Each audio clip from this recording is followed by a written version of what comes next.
Good morning, Elevation Health friends and family. Thank you for joining me today. We're moving into the month of October, and as we all know, it is National Breast Cancer Awareness Month. So today's episode is going to be dedicated to 3 keys to killing cancer. And cancer is something that everybody is familiar with. And as the years go on and statistics show, it's a disease that we have not won the war on yet, even though war has been declared on it through several presidential administrations, and hundreds of billions of dollars has been dedicated to finding a cure. We're really no closer to ending the war on cancer or winning the war on cancer than we were 100 years ago. So the reality is that today we're pretty good at diagnosing cancer and treating cancer.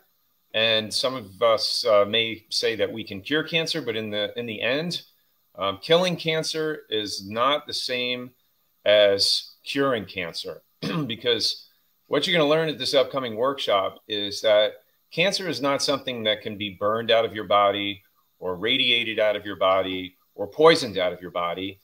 It's a condition where your overall body is weak and it has become a ripe host for abnormal cells to develop and continue to thrive and survive as long as those conditions exist that promote that type of disease process. So when you just treat the effects, more often than not, it's only a matter of time until that cancer comes back.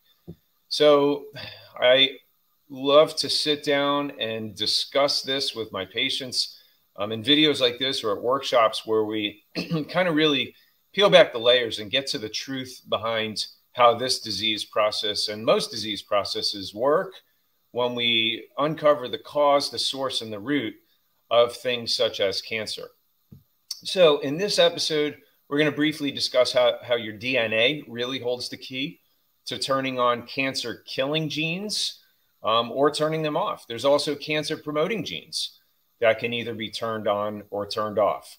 So your genes are really something that you can control largely with lifestyle, and it's not a death sentence. It's not a hand of cards that you're dealt with, that you're stuck with. You can actually change that. You can change the way your DNA expresses itself and vastly improve the odds of preventing cancer if that's something that actually runs in your family.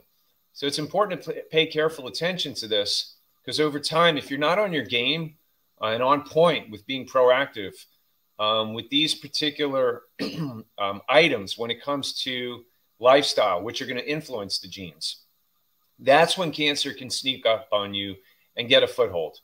And the reason why this is important, obviously, is because latest studies show that it doesn't matter if you're a man or a woman. It's 1 out of every 2 men and women that are being diagnosed with cancer these days. It happens to pretty much almost everyone at some point in their lives, including you and including me.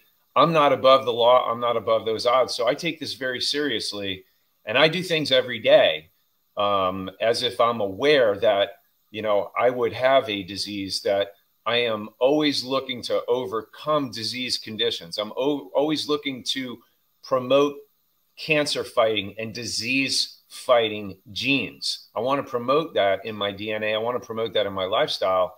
And that's what I want to share with you. So there are many keys. Today, we're just going to talk about 3 very briefly as far as cancer killing genes and turning off cancer promoting genes and turning on cancer killing genes. One of the things that you have to look at very carefully is managing your sugar. We know that cancer only has one primary cause, and Nobel Prize laureates have discussed this and demonstrated this decades ago. We know that cancer cannot survive in the absence of oxygen.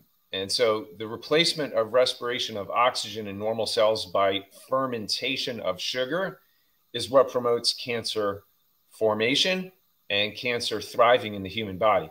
So we know that when there's fermentation as a result of sugar, we have a perfect scenario and environment to fuel the cancer. So we know that when we eliminate sugar from the diet, basically you're starving you have begun the process of starving cancer out of the body. So you know this when, going to a PET scan, what they're putting is the fluid that they're putting inside of your body so that they can look at the image on the PET scan is glucose. And so if you've ever had a PET scan done, what you're doing is you're watching the cancer just go right to the glucose. And that's what enables us to see an image of where the cancer is. So it's very simple, very plain to see, black and white, that cancer loves sugar. The second key is knowing what to do to counteract this in embarking on a process to correct the cause of the condition, stabilize the condition, or literally starve cancer out of the body. We look to enable an alkalizing diet and lifestyle. We want to enable that and improve our understanding and improve our education as far as what foods can we eat, how do we hydrate, and how do we treat our body in such a way that it's conducive to a more alkalizing environment as far as avoiding an acidic environment. Dr. Otto Warburg, 1931 Nobel Prize winner for cancer discovery, said no disease, including cancer, can exist in an alkaline environment. So it's important to note that there are certain foods that can cause acidity in the body and can promote an acidic environment, which leads to fermentation, which will actually further promote and fuel cancer development. And obviously, if you're a cancer patient or your cancer runs in your family, or you're trying to promote cancer or prevent it again from coming back, this is the one vitally important, profound concept that I would urge you to wrap your arms around, wrap your mind around this. And we're going to dive very deep into this at this upcoming workshop. What else can we do to create an alkaline environment inside of our body? And then the third thing I would say very briefly is detoxification. We know that toxins are very unhealthy, and we know that they do have the ability to cause cancer in numerous ways. And one of them is directly affecting the DNA inside the cells. So when toxins penetrate the membrane of the cell, when they get inside of our cells, they create an abnormal environment, which actually affects the way the DNA expresses itself. So it basically pulls the levers on these genetic switches, which are turning on cancer-promoting genes and turning off cancer-fighting genes. And I won't go into the specifics and get too technical with you right now, but those toxins, once they get into the cells, they wreak havoc and cause a lot of destruction and really start to stoke and amplify the disease process when it comes to cancer, especially. Carcinogens, they fly under the radar in the form of all types of things that we would never suspect, like sudsing agents in our soap, sodium lauryl sulfate, for example, shampoo, toothpaste, heavy metals that are often present in our cosmetics.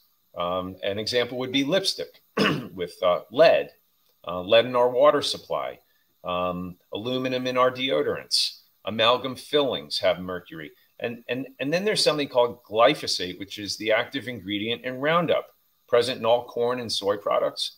So nowadays, it's a standard part of every meal for every American. It's in every household. It's in our pantry. It's everywhere. It's ubiquitous. And if you're not doing things to gently help your body detoxify on a daily basis, I'd say you're probably a little bit late to the game. And so, again, another vitally important reason for you to be at this workshop, so that you learn what you can do to support your body in this way, to make sure more of the bad stuff is getting out than getting in, or getting out faster than it's getting in. Otherwise, your bucket starts to fill up, and before you know it, your body's starting to promote more cancer than it's able to fight off. Hopefully that makes sense. So in addition to this, there's a few more vitally important points that really need to be addressed to leave no stone unturned when it comes to turning off your cancer-promoting genes and turning on your cancer-killing genes. And that's what this is all about. It's what we're going to talk at the workshop. We're going to talk about that and just how to overall lower and significantly reduce your risk of cancer through proper lifestyle, how to energize and cleanse your body, just the do's and the don'ts for effective detoxification. We're going to talk about that alkalizing nutrition, how to zero in and target on that, the right things to do for that, and also the top 3 proven, research-proven cancer-killing supplements. So these are the things that you have asked for, and we will deliver, and this is going to be a life-changing event. You're going to learn all this and a whole lot more at our upcoming cancer prevention workshops coming up Monday, October 10th at 5:45. So if you're in the office right now, I would urge you to stand up, walk over to the front desk, make sure you put your name down. Those of your guests, family members, friends, loved ones who you want to be a blessing to, and get them this information to try to help them. Please register them now. Seating is limited, so you want to get on this now. It's a early registration, but this will fill up. This will be a standing room only event. So please make sure you're registered now. Thank you so much for joining me today. I love and appreciate you. God bless.